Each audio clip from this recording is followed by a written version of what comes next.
Salutations everyone, and welcome to another episode of the Broken Controller Club, the place where gaming goes to die. Just kidding, that's at Electronic Arts. My name's Ed and I'm your host. Before we start today's shenanigans, I politely urge you to ding the subscribe button I've so meticulously circled so that you can continue to get notified of all my future content. So here we are with Astral Chain on the Nintendo Switch. I know this is a few months past release, so I'm making it a late to the party review, but as I've said previously, I do like to try and do review requests in between other game releases. This is another one from Platinum Games, which actually feels kind of timely since I just put out my video on God Hand, which was made by some of the alumni from Clover who left to actually start Platinum. So the story takes place in this city in the middle of the Pacific, I think, called the Ark. Basically, these dimensional rifts opened up and started decimating humanity, and they made this city in the middle of the ocean that was supposed to protect everybody from it. Because success would mean the game would be over really early, the Ark is not as safe as everybody thought, and 20 years later you're playing as one of two twins who were born right at the start of the whole mess, who have decided to follow in their foster dad's footsteps and be members of an elite police squad called Neuron, whose duty is to specifically fight monsters called chimeras from this other dimension and close the gates.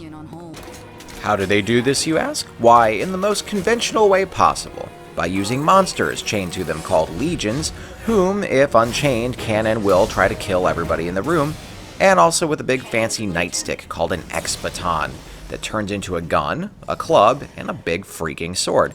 Totally conventional, right? And what's to keep this thing from going off in your pants and slicing something important off? Who knows? So anyways, because Team Neuron is about as elite as the Gotham City PD, they lose all their legions early on in the game, which in very predictable fashion means your character gets to accidentally show off their big talent, which is binding these things to your AED device on your arm and being able to switch between them at will. You'll need the extra firepower as well, because the Chimera only get bigger as the game progresses, and perhaps most frightening is this crazy, increasingly busted but still semi-hot looking woman who eventually tries killing you too. So I've got to say this about the game. It was really hard for me to stick with it through the first few hours of the game because the pacing just sucks. It splits up your time between doing this clue collecting procedural stuff where you're using this game's version of Arkham Asylum's detective vision, and then you get pulled into some monster dimensions called Red Gates, and then you do some platforming puzzles and eventually fight a boss, which is usually a legion you'll add to your collection.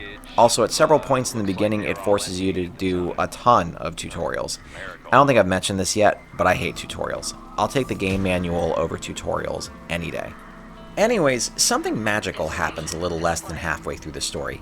It's like the developers realized that people just wanted to kill things, and then they start lessening the clue collecting a little more, and the pacing improves, and the game gets pretty fun. It doesn't ever loosen the reins to the point where you can fly through the game, but it's enough that you're not groaning that you have to take another break from fighting. And there's a lot of side quests as well, and the rewards are pretty useful because you'll need a lot of resources to upgrade your baton and your AED that holds the legions. Don't worry about specializing one over the other. In my experience, upgrading both is the best course of action because you're basically going to control two characters at once in combat. And speaking of combat, it works pretty well, but feels a little clunky until you're used to it. Basically, your character is controlled with the left analog stick and the face buttons, and then you'll mostly use the right analog and the ZL button to control your legion. You can switch on the fly depending on the enemies you're fighting, but you're mostly free to use whoever you want, which is a nice touch. For example, I was afraid I'd have to switch to the Arrow Legion, who's ranged, to fight airborne enemies, but that's not actually totally necessary. You'll teach them all special moves, assign passive skills that help both of you out, and you can even give them a good scrub in the Legatus terminal.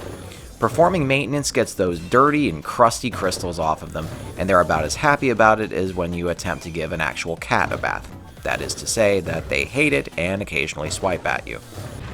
The graphics are admittedly pretty great. Everything has this semi-cel-shaded look to it, and I swear I'm a sucker for anything cel-shaded. The monster designs are pretty good and menacing as well, and I found the corrupted humans called aberrations to be pretty creepy, especially when you see them turn into these things.